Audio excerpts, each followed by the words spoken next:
Magandang umaga muli mga kapatid. So tayo dumako na sa ating mensahe. Ang ating mensahe na ito, matagal na po nating napapakinggan. Ano po? Kahit nung tayo maliliit pa, napapakinggan na po natin sinasabi ito. God helps those who help themselves. In other words, meron pong bagay na kailangan pa rin natin gawin at tinutulungan tayo ng Diyos. In other words, hindi po pwedeng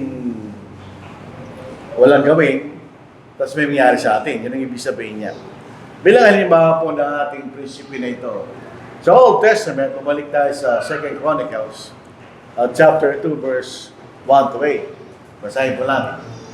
Pagkatapos ng mga bagay na ito at ng ganitong gawa ng katapatan, si Sennacherib, maalala po natin, Sennacherib ang pinakahuling hari ng Assyria. Ano po? Na hari ng Assyria ay dumating at sinalakay ang Juda at kinubkob ang mga lungsod na may kuta na iniisip na sakupin ng mga yon para sa kanyang sarili. Nang makita ni Ezekias o ni Hezekiah na si Sennacherib ay dumating at nagbabalak laban ng Jerusalem, nagipagsanggunian siya sa kanyang mga pinuno at sa kanyang mga mandirigma na patigilin ang tubig sa mga bukal na nasa labas ng lungsod at kailang tinulungan siya. Napakaraming tao nagtipon at kailang pinatigil ang lahat ng bukal at ang batis na umaagaw sa lupain na sinasabi, bakit pa parito mga hari ng Assyria at makatagpo ng maraming tubig? As Hezekias ay gawang may katatagan at itinayo ang mga lahat ng pader na bumagsak at pinataas ang maog at sa labas ito ay nagtayo siya ng iba pang mga pader. Pinatibay niya ang Milo sa lungsod ni David. Gawa rin siya ng maraming sandata at mga kalasat.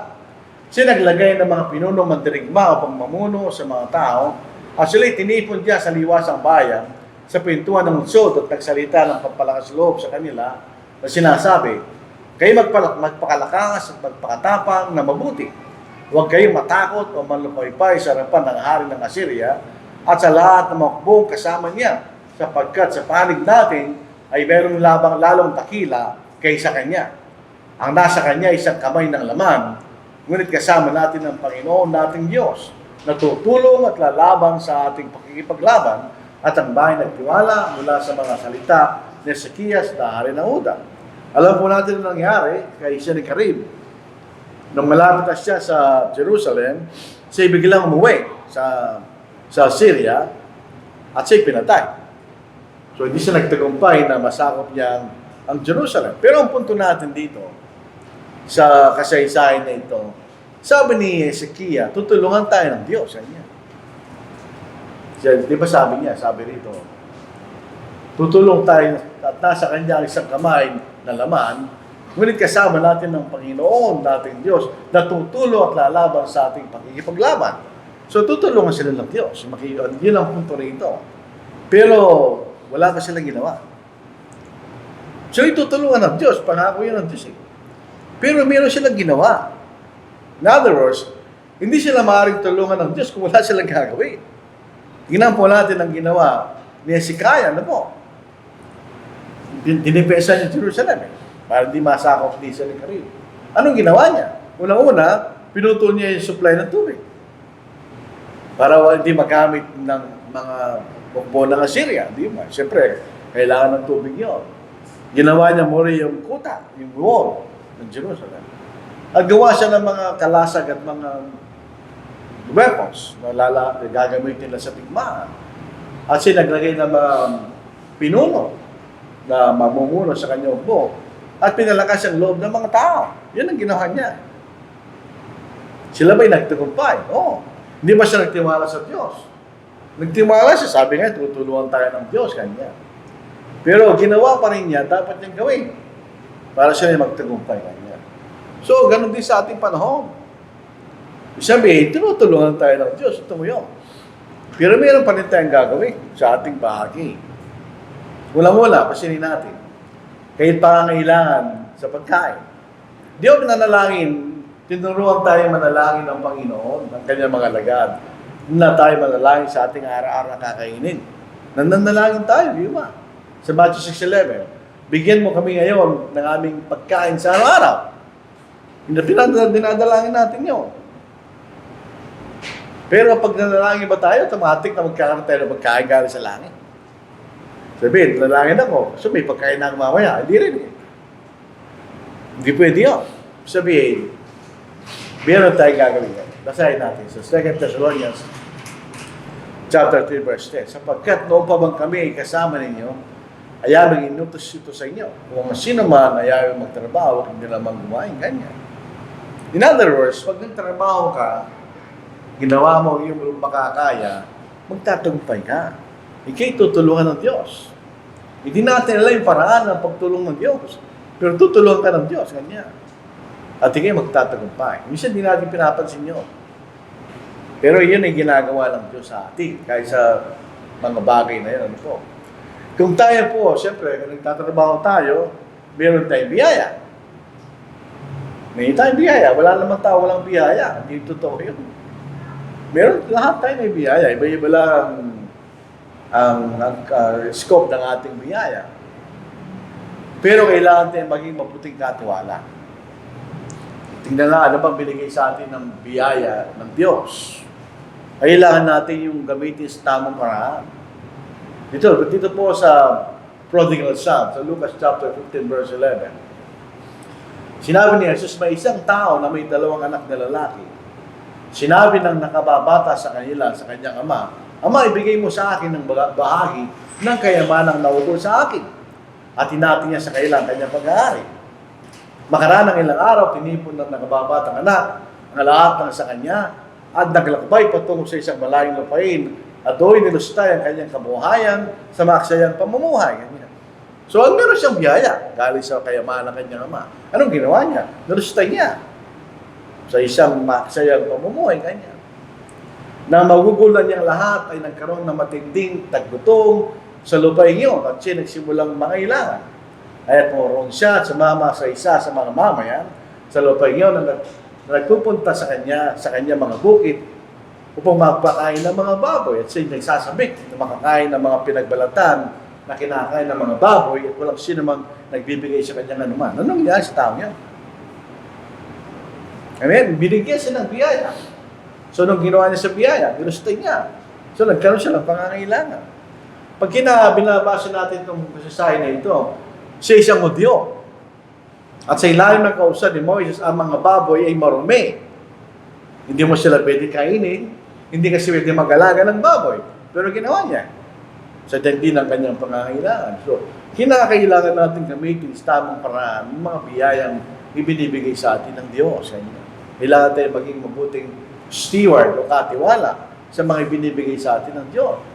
At kung konti lang po ang biyaya, siyempre, talaga nangyayari. Meron tayong kasabihan, kung kanya maiksi ang kumot, matutong mamaluktot. Kaya mag-adjust ka. Doon sa laki ng kumot, mga niya.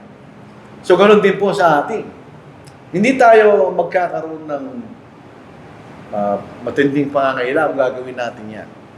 Sa 1 Timothy chapter 6 verse 8, ito yung pinaka-minimum ganyan. Ngunit kung tayo may pagkain damit, masiyahan tayo sa mga ito, kanya. Lahat tayo may ganyan. Wala lamang nisa sa atin sa oras na ito ang walang pagkain at damit, ganyan.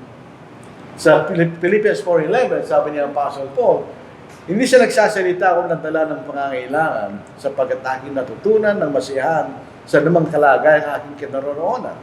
Marunong ako magpakababa, marunong din ako magpakasagana. Sa bawat bagay, sa lahat ng bagay, ay natutunan ko ang lihim ng kabusugan at maging sa kagutuman, maging sa kasaganan, maging sa kasalatan. Ganyan.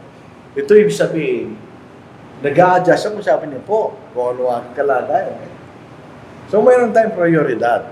Hindi naman unlimited ang ating resources. Sa mundong ito, lahat, di naman tayo mayayaman, di ba? Kaya marunong tayo mag-set ng ating priority.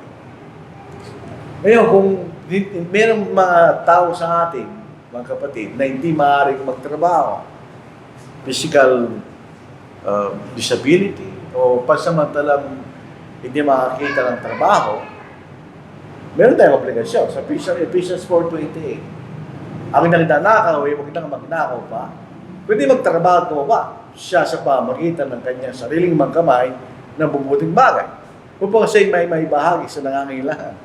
Kung babasahin mo talatang ito, hindi siya normal. Sipin nyo, bakit ka nagtatrabaho? Para may makain ka, di ba? Pero sa talata yun, sabi niya, upang siya'y may bahagi sa nangangailangan. So bahagi ng providence ng Diyos na tayo po'y tumulong sa mga nangangailangan natin kapatid, kung nangangailangan sila. Yun ay bahagi ng Diyos. Kaya nga inutos sa atin ng Diyos yan. Galatians 6:10, hindi po ito obligasyon ng kongregasyon. Ito yung obligasyon ng individual ng Kristiyano. Kaya habang may pagkakataon, in other words, meron ng opportunity, gumawa tayo ng mabuti sa lahat, lalong-lalo na sa mga kabilang sa bayan ng pananampalataya. So, tinutulungan tayo ng Diyos. Pero meron tayong ginagawa para matutulungan yung mga kapatid na nangangailangan. Hindi magmamagic ang Diyos. Sa pamagitan natin na meron pagkakataon na tulungan sila. Yun yung paraan ng Diyos. So, ang paraan ng Diyos, hindi natin alam. Pero kung gusto natin magkaroon ng maibsan ng ating pangangailangan, meron tayong gagawin. Hindi tayo pwedeng magpapok sa isang tabi at manalangin, bigla ka nila magkakaroon ng mga bagay na kailangan mo. Hindi pwede yun. Habang nandito tayo sa mundo, kailangan tayong gumawa. Pangalawa, paano tayo magkakaroon ng karunungan? Meron isang mangaral na hindi nag-aaral sa salita ng Diyos. Sa atin natanong niya, paano ako matututo ngayon? Kailangan manalangin, totoo yun. Pero meron ka pa rin gagawin. Dito meron pong nakasulat sa banal na sulatan na kung wala tayong karunungan, ay manalangin tayo sa karunungan. Sabi ng Diyos. At magkakaroon tayo ng karunungan, ganyan. Sinabi ng Diyos yun. Sabi rito, ngunit ito'y walang karunungan. Ngunit siya yung na may pananampalataya na walang pag-aalinlangan. Sapagkat ang mga nag-aalinlangan ay katulad ng alon sa dagat na iniipan at pinapatpad ng hangin kanya. So, kung sabi rito, yung ulang bahagi ng kabanata, kung meron ba sa inyo walang karunungan kanya, so manalangin kanya. At sabi rito, manalangin sa may pananampalataya na walang pag-aalinlangan. So, sinasabi ng Diyos, magkakaroon siya ng karunungan kanya. At tayo nagtitiwala gagawin ng Diyos yun. Magkakaroon tayo ng karunungan. Pero wala ka magagawin. Paano yun? Paano ka magkakaroon ng karunungan? Wala ka magagawin. Dito sa Santiago, chapter 1, 6-8. Ngunit humingi siyang may pananampalataya na walang pag-aalinlangan.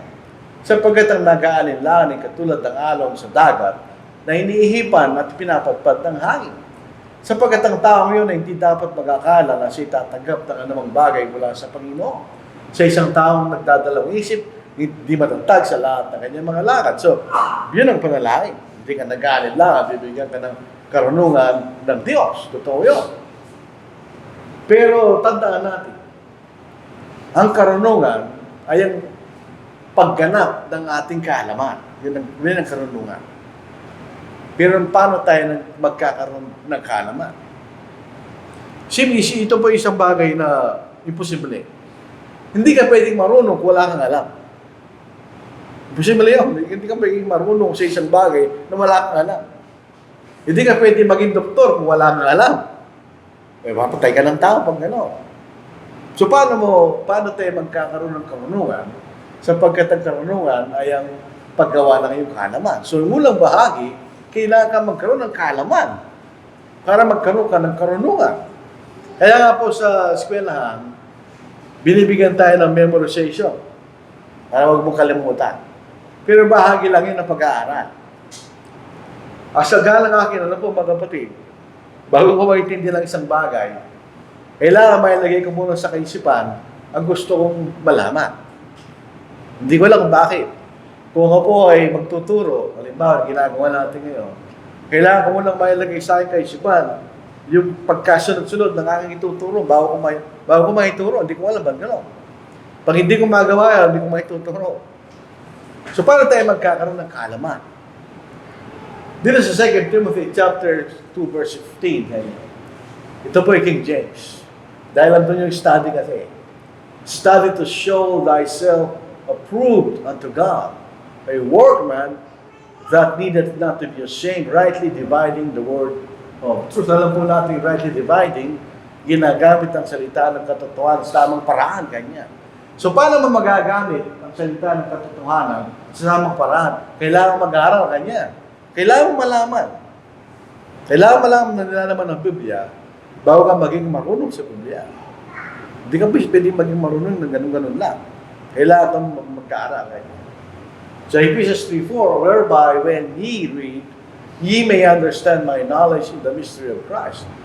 Yung lumang English, mga kapatid, kumisa mas maganda pa sa English natin ngayon. Yung salitang ye, kanya, ito yung form ng you. Ito yung plural subjective form ng you. Ye, kanya. Pag singular, thou, kanya. Ngayon, puro yun na lang yan. Depende na lang kung ibig sabihin sa context ng pangungusap. When ye read, ye may understand my knowledge in the mystery of Christ. When ye read, kanya. So, kailangan basahin bago maunawaan. Yung makikita natin. So, kailangan pag-aralan sa salita ng Diyos. Gusto natin maging marunong o maunawaan ang karunungan na binibigay ng Diyos sa kanyang salita. Kailangan muna natin malaman yung kanyang salita. Kailangan pag-aralan yan. Sabi ko doon sa mga aral, walang shortcut. Kailangan mong pag-aralan, buksan mong Biblia mo ka. Sabi ng isang mga aral, ang isang malinis na Biblia ay hindi ginagamit. Pag nakita ang Biblia, sira-sira, hindi naman ibig sabihin na careless ang may-ari. Siguro sira sa kabukas ng balik-balik at pag-aaral. So, kailangan nating pag-aralan ang salita ng Diyos bago tayo magkaroon ng karunungan. Yun ang unang step ng karunungan, mga kapatid. I-apply natin yung ating kaalaman. Pagkakarunungan lang, kaalaman lang, stock knowledge lang yan, hindi mo ginagawa, malilimutan mo rin. Ito po yung pagkakamali ng ating Department of Education. Binigyan tayo ng subject na Spanish. Sa college, ano po yan apat na subject yata yung Spanish. Tapos, wala naman siyang application. Hindi mo siya ginagamit. Eventually, malilimutan mo siya. Hindi mo ginagamit eh. Ang pag-aaral sa isang lingwahe, kailangan mo siya gamitin. Kahit hindi mo siya pinag-aaralan formally, pag napapakinggan mo siya, ginagamit, matututo ka. So dito sa Hebrews chapter 5 verse 14, ngunit ang pagkain matigas ay para sa mga nasa gulang. So ginagamit ang sumulat sa Hebreo ang katotohanan sa pagkain. Yung po mga baby, yung sanggol, hindi mo siya pwedeng pakainin kaagad ng kanin, mamamatay siya. Hindi kaya tunawin ng tiyan niya yung kanin. Kailangan mo nagatas. So eventually, habang lumalaki siya, unti-unti, inintroduce mo siya sa solid na pagkain.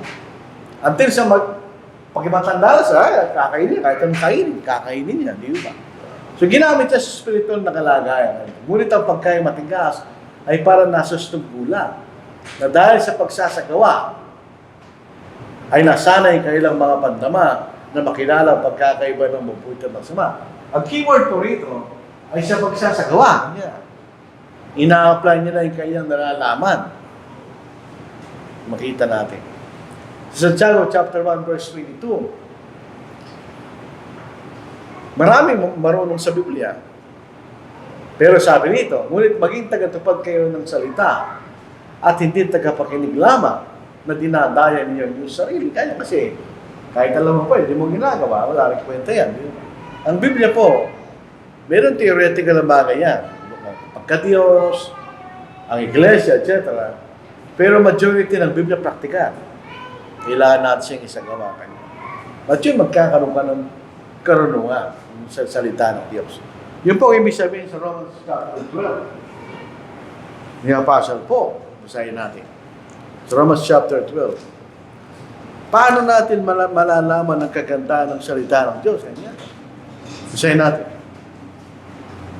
Huwag ninyo tularan ng sanglibutan, kundi magbago kayo sa pamagitan ng pagbabago ng inyong pag-iisip. Kanya eh. Ang pagbabago ng ating pag-iisip ay dahil sa ating kaalaman sa salita ng Diyos at dahil ginagawa natin kanya. Upang mapatunayan niya kung alin ang mabuti, kasiya siya at lubos ang kalooban ng Diyos. Ganyan. Doon mo ma-appreciate kung gaano kaganda ang kalooban ng Diyos. Yun ang sabi ni Pablo. So, paano tayo magkakaroon ng karunungan? Meron kang gagawin.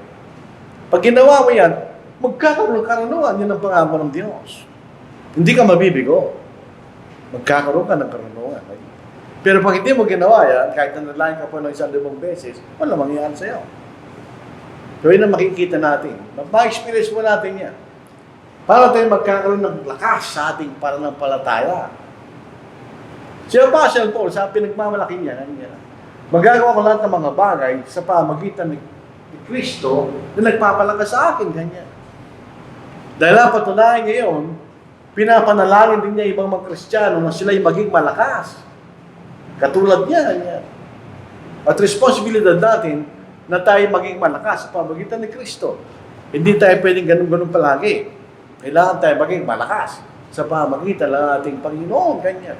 Colossians 1:9. Kaya't mula ng araw na aming marinig ito, hindi kami tumigil sa pananalangin para sa inyo at sa paghiling na kayo'y punuin ng kaalaman ng kanyang kalooban sa buong karunungan at pagkaunawang espiritual niya.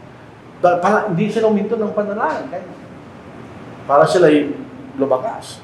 Naway palakasin kayo sa buong kapangyarihan ayon sa kalakasan ng kanyang kalulatihan para sa lahat ng katatagan at pagtsatsaga na may galak kanya. So, pinanapanalangin din yung mga kapatid sa pagkakataon ito, yung mga kapatid sa Colossae. Para sila'y lumakas na katulad nila. So, nanalangin siya Apostle Paul para sa kanila. Yun ang dahilan ng panalangin, yun. Ngayon, paano tayo lalakas? Kailangan tayo manalangin. Palagi kasama po yun. Pero paano tayo lalakas kay Kristo? Kailangan natin gamitin yung lahat ng mga bagay na mga pagpapalakas sa atin kay Kristo.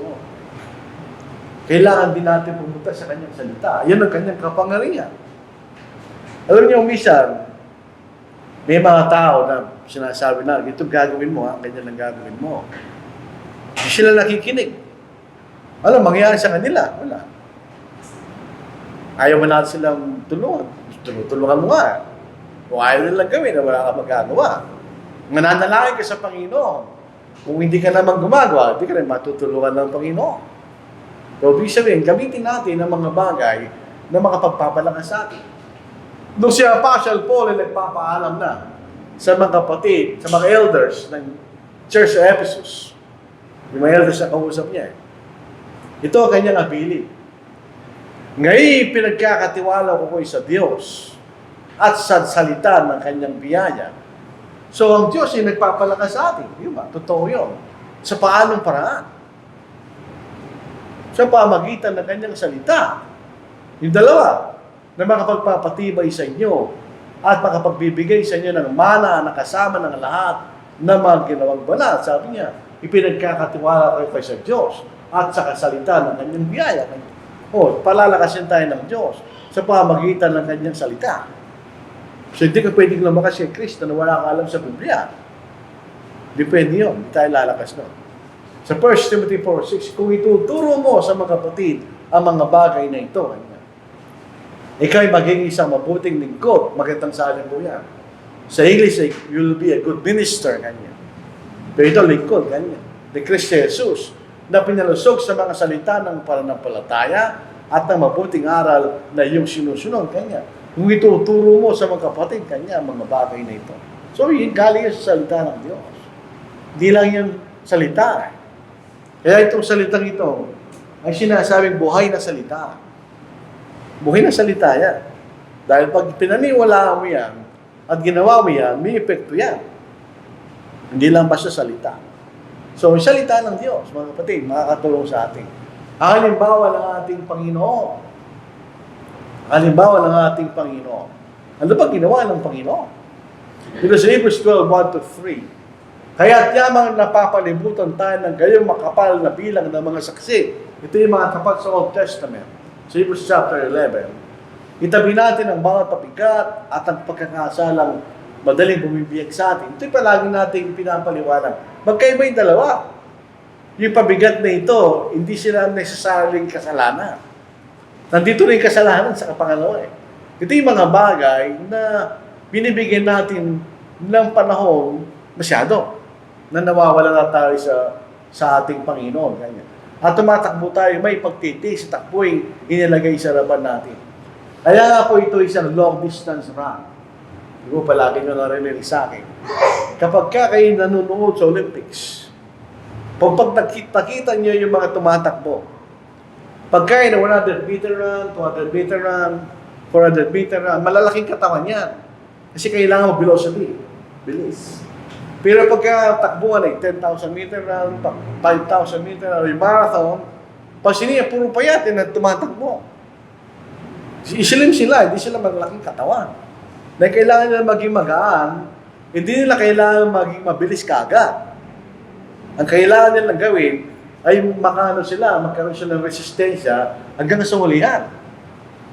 Makikita niyo yung strategy nila dyan. Yung nananalo, kumisa nasa likod siya. Wala siya sa harap. Nasa likod lang siya. Nagpapahinga sa likod. Yung nasa harap, napapagod yun dahil sila nagpapabilis doon sa takbo. Pag pagod na nasa harap, malapit na sila sa finish line, biglang tatakbo yan. Ganun ang ating pagtakbo.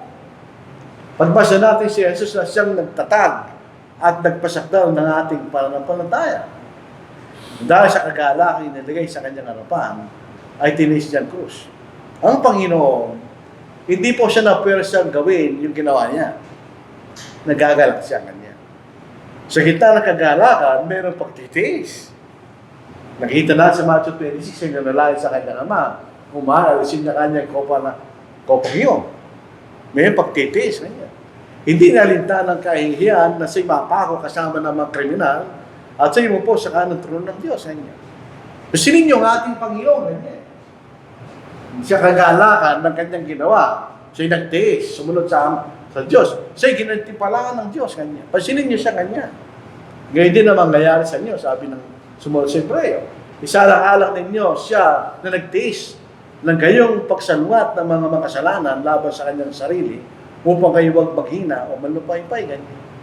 In other words, sabi, binigyan tayo ng halimbawa ng Panginoon. Merong panahon ng panlulupay-pay, nananalangin siya sa hardin ng Gethsemane, alisin mo kanya eh. Pwede pa rin siya nagapi. Ngunit hindi ay siya ang kalooban, hindi ay siya ang kalooban. Yun ang example ng ating Panginoon. So, yun ang paraan na tayo maging malakas. Number one, alam natin na tayo niligtas ng Panginoon. Pangalawa, ito'y ginawa ng Panginoon at siya nagtagumpay at siya nagkaroon gantimpala kanya. Ganoon din na mangyayari sa atin, yung sabi ni sumulat sa Hebreo. Sa unang Pedro, chapter 3, 21, 24. Sapagkat po ko dito kay tinawag, sapagkat si Kristo man ay nagdusa alang-alang sa inyo kanya. So kung si Kristo nagdusa alang-alang sa inyo kanya, kayo rin ay magdudusa para sa inyong kaligtasan kanya. Na kayo niwalang halimbawa upang sumunod sa kanyang mga yapak. Siya hindi nagkasala at walang natagpo ang pandaraya sa kanyang bibig. Nang siya lapustahin, hindi siya gumanti. Nang siya magdusa, hindi siya nagbanta. Hindi pinagkatiwala ang kanyang sarili doon o maatol na may katanungan.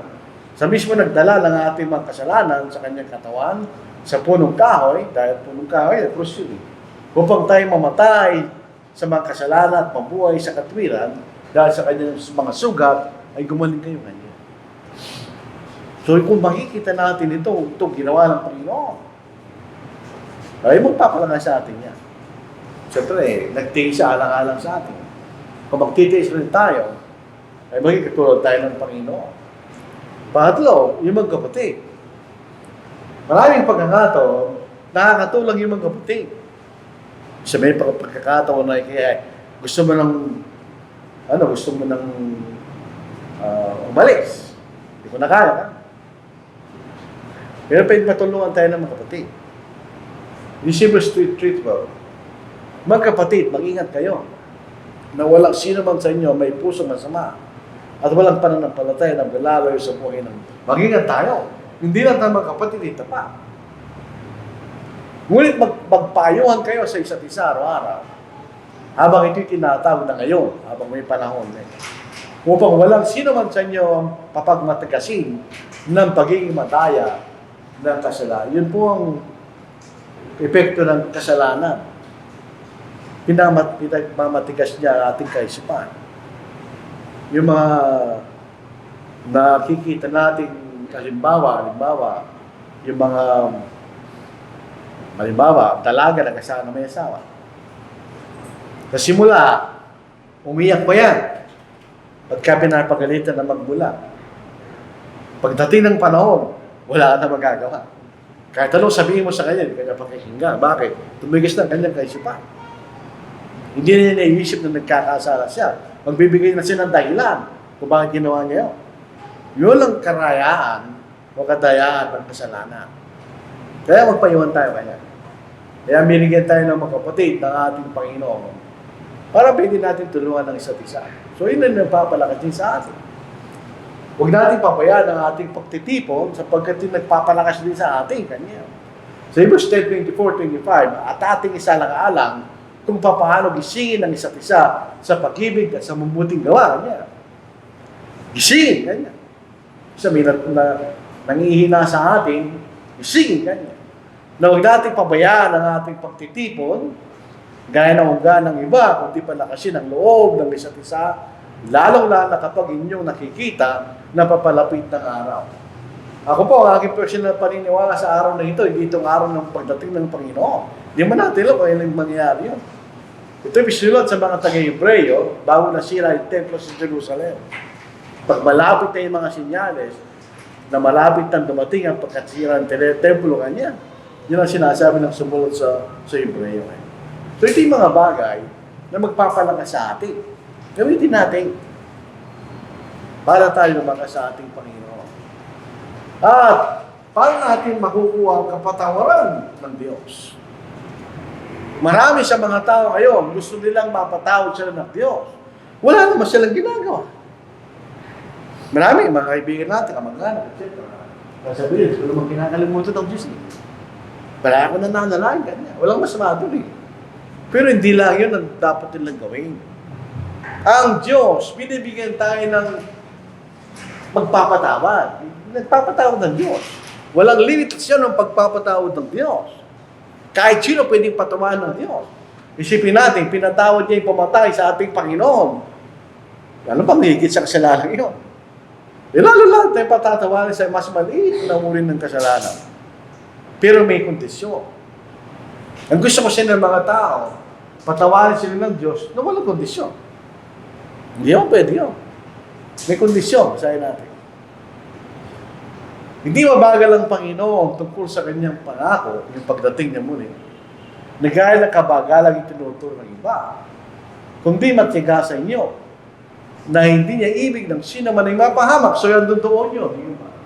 Bilang kanyang willingness na magpatawad. Pero, may kondisyon. Dito, sinabi isang particular na bagay, kundi nga lahat ay dumating sa pagsisisi kanya. O manumbalik tayo sa Diyos. May kondisyon. Walang tinututulan ng Diyos sa sino mang gusto humingi ng tawad. Hindi kanya tataboy. Pero kailangan sumunod sa kanyang kondisyon. Yun makikita natin. Ang biyaya ng Diyos, yun ang biyaya, kaligtasan. Yun ay kaloob ng Diyos. Magliligtas sa atin yan, pero meron pa rin tayong obligasyon. Palagi natin sinasabi, simpleng payak na halimbawa. Kasi parang madaling maintindihan. Kung meron kang kaibigan galing abroad, Filipino culture, may pasulubong yan. Kahit kung wala kang pasulubong, may sasabihin sa'yo. Meron kang pasulubong, sasabihin sa'yo yung kaibigan mo, punta sa bahay, may pasulubong ko sa'yo. Meron ba kondisyon nyo? Punta sa bahay. Na hindi ka pumunta sa bahay niya. Tapos nakita mo later on, isa lang pasalubong ko kanya. Wala na. Hindi ka pumunta sa bahay kanya. May kondisyon yun. Meron kang biyaya eh. May pasalubong ko kanya. O pero pumunta sa bahay kanya. Hindi ka pumunta sa bahay, wala pasalubong. Magigit, ganun din po yung kaligtasan. Sa Efeso chapter 4, verses 4 to 5. Ngunit ang Diyos, palibhasa ay mayaman sa awa, dahil sa kanyang malaking pag-ibig sa atin. Maging nang tayo mga patay sa pamagitan ng ating pagsuway. Binuhay niya tayo kay Kristo sa pamagitan ng biyaya kayo na ligtas. Pero kailangan tayo magkaroon ng pananampalataya, di ba? Doon sa Ephesians chapter 2, verse 8, sa biyaya, sa pamagitan ng biyaya, sa biyaya kayo naligtas sa pamagitan ng pananampalataya kanya. Kailangan tayo magkaroon ng pananampalataya. Yun ang obligasyon mo sa Diyos. In other words, kung isang tao gusto mo siyang maligtas, nasa kanya yun, totoo yun. Desisyon na yun. Pero kailangan mong itutus sa kanya yung Ebanghelyo para siya maligtas. Hindi siya basta-basta maliligtas sa sarili niyang paraan. Kailangan lang sabihin sa kanya ang Ebanghelyo para maligtas siya. Otherwise, yung availability ng biyaya, hindi mapupunta sa kanya. Kailangan niya ng obligasyon natin. May obligasyon tayo sa ating sarili. May obligasyon din tayo sa iba. Kung hindi pinapanalangin natin ang tao sana maligtas siya, kailangan mo siyang punta at aralan para maligtas siya. Kung gusto mo maligtas, meron kang obligasyon para maligtas ka. Kasi gusto ng Diyos lahat maligtas eh. Kaya lang, hindi ka maaaring tulungan ng Diyos na ikay maligtas, kundi matutulungan ang sarili mo maligtas. Merong bahagi ng Diyos, may bahagi ng tao sa kaligtasan. Kung hindi ka Kristiyano, alam natin yung mga talata. Kaya kung may malapit sa atin, kamag-anak, kaibigan, anak, magulang, gusto natin sila maligtas, kailangan natin sabihin sa kanila kung paano sila maliligtas. Otherwise, hindi sila maliligtas. Alam naman niyo ang human nature, lalo sa larangan ng reliyon, ayaw nila magbago. Kasi magbabago ka naman, madaming papalitan, daming alisin. Kasi ayaw na nila magbago. Sa isang maling kaisipan, maliligtas sila kung ayaw nila. Pero bilang mga Kristiyan, alam natin na totoo yun. Dahil mayroong talagang paraan para tayo maligtas. Mark 16:16, kanya, sumasampalata at mabautis pa rin, maliligtas kanya. Noong mga araw sa Apostle Peter, at mga kasama ng labisang mga apostol, sa harapan ng mga tao nagpapakasap sa ating Panginoon, kanya. Nang magtanong sila nung gagawin namin kanya, sabi ni Pedro, magsisi kayo. At ang bawat isa sa inyo magpabautismo sa pangalan sa Kristo sa ikapagpapatawad ng inyong kasalanan kanya. Doon sa Romans chapter 10:9-10, kailangan natin ipahayag sa ating bibig na si Kristo ang anak ng Diyos. At doon sa Acts 22 verse 16, nung sabihin ni Ananias, bakit ka kanya, ano pang hinihintay mo? Sabi ni Ananias kay Pablo. Tumindig ka at magpapautismo at tugasan mo yung mga kasalanan, tumatawag sa pangalan ng Panginoon. Meron kang gagawin. So kung meron tayong gusto maligtas, huwag na natin siyang ipanalangin. Kailangan natin sabihin sa kanya paano siya maliligtas. At kung hindi ka Kristiyano, kung meron tayong bisitahin, hindi Kristiyano, kailangan mong alalahanin yung kondisyon ng Panginoon para magkaroon ka ng kaligtasan. Alam gano'n. Bibigyan tayo ng kaligtasan ng Panginoon, pero may kondisyon. So kung ikaw yung tao yun, hindi ka Kristiyano, kailangan mong gawin yung kondisyon. Kung meron kang kilala na gusto mong maligtas, kailangan mong ipakilala sa kanya yung kondisyon. At ang kalagayan niya para siya maligtas. Sana para sa mga Kristiyano. At kung tayo po yung nagkakasala, hindi tayo exempted na magkamali. Dito sa Gawa chapter 8, si Simon na sorcerer, once upon a time, meron siyang kapangyarihan. Bagamat mali. Nung Kristiyano na siya, hindi na niya ginagawa yun. Pero nung siya gumagawa ng gano'n, yung sorcery, sikat siya sa mga taga-Samaria. Nang makita niya ang kapangyarihan ng mga apostol, sabi rin sa 18 ng Gawa, chapter 8, na makita ni Simon na binibigay ng Espiritu sa pamagitan ng pagkapato ng mga kamay ng mga apostol, sininalok niya na sa lapi. Kaya nga po yung kasalanan, lalo sa Roman Catholic Church, na binibili mo yung posisyon, ang tawag doon ay simony kanya, o simony. Galing kay Simon. Na sinasabi, bigyan din ninyo ako ng kapangyarihan ito. Upang sino mang patungan ko ng aking kamay, na aking mga kamay, ay tamanggap ng Espiritu Santo. Hindi na masama yung hangarin yan, di ba? Ngunit, sinabi sa kanya ni Pedro, ang isa lapi mapahamak na kasama mo, sapagkat inaakala mong makukuha mo ang kaloob ng Diyos sa pamagitan ng salapi. Wala kang bahagi ni karapatan man sa bagay na ito, sapagkat ang puso mo hindi matwid sa harapan ng Diyos. Kahit pagsisiyan mo kasamahan mong ito, manalangin ka sa Panginoon, at baka sakali, bakit sabi mo, baka sakali? Dahil buwan sa panahon, tinanong ko ito kay brother kami. Bakit ka hindi pa siguradong mapatawad siya kami? Sagot ni brother kami, hindi. Depende sa kanya-kanya. Matutunay ba yung pagpahingi ng totoo ba yung paghingi ng kapatawaran? O hindi, alam ng Diyos yung kanya. Baka sakali ipatawad sa iyo ang hangarin ng iyong puso. Sapagkat nakikita ko ikaw ay nasa abdo ng kapaitan at nagapos ng abdo ng kapaitan, marahil dahil once upon a time, meron siyang kapangyarihan katulad doon. At siya'y tinitingala ng mga taga-Samaria. Baka yung abdo ng kapaitan. Ba't ako wala? Sabi niya. So ano sabi rito? Magsisi ka na, pagsisihan mo ang kasamahan mong itong kanya. Huwag mo lang ituloy, ang iisip mo, kanya. Sa 1 John chapter 1, verse 8 to 9, kung sinasabi natin tayo walang kasalanan, dinadaya natin ang ating sarili at ang katotohanan ay wala sa atin. Present tense yan. Kung sinasabi wala ang kasalanan kanya. Pag dumating mo sa verse 10, kung sinasabi mo hindi ka nagkasala kanya, past tense. Ito present tense. Kung ipahayag natin ang ating mga kasalanan, siya'y tapat at banal na magpapatawad sa ating mga kasalanan at tayo nilinisin sa lahat ng kaliguan. So hindi totoo po nagkasalang sa Kristiyano, wala na sa pag-asa, hindi naman. Maaari mangyari sa iyo kung magpapatuloy ka. Pero pag huminto ka at nagsisi ka, patatawarin tayo ng Diyos. So, parehong may kondisyon. Kung hindi ka Kristiyano, may kondisyon. Kristiyano na nagkakamali, may kondisyon din. Papatawarin tayo ng Diyos. Pero, hindi tayo hindi ka nire-reject ng Diyos. Pag tayo lumalapit sa Kanya at humingi tayo ng kapatawaran ng ating kasalanan, kailanman, hindi tayo nire-reject ng Diyos. So, bilang panghuli, lahat ng mabuting bagay ay galing sa Diyos. Sandaan natin yun. Walang masamang binibigay sa atin ng Diyos. Pero kailangan tayo maging responsable na gawin natin ang ating magagawa para mapunta sa atin yung mga biyayang yun. Hindi automatic na pupunta sa iya.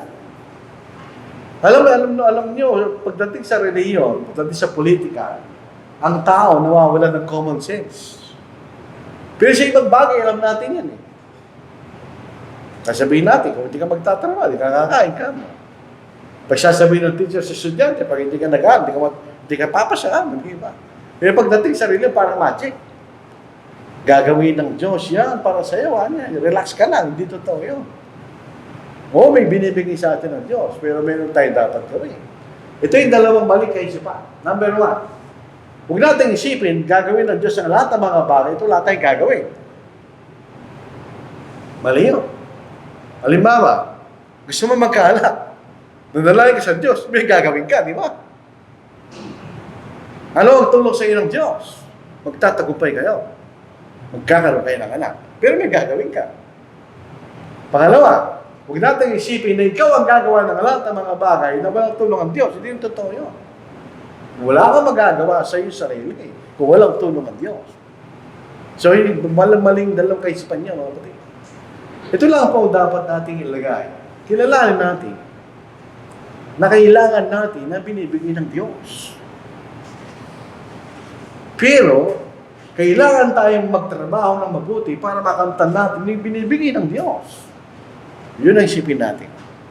Kaya nga po yung sermon natin, tinutulungan ng Diyos ang tumutulong sa sarili niya. Pag hindi mo ginawa yun, hindi ka matutulungan ng Diyos. Parang lumapit sa kaibigan, may problema ko kanya. Ano, ganito. Tulungan mo ko kanya. Ito matutulungan. Gawin mo ito nga. Tapos hindi niya ginawa. Matutulungan ba siya? Hindi. Sinabi mo yung dapat niya gawin, hindi niya ginawa. Baka yun na makakatulong sa kanya, hindi niya ginawa. O di mo siya matutulungan. Kaya pag ginawa yung sinabi mo, natulungan mo siya, di ba? Natulungan niya sarili niya, natulungan mo rin siya. Yun ang paraan ng Diyos. Natulungan tayo ng Diyos. Sinasabi niya, dapat kong gawin.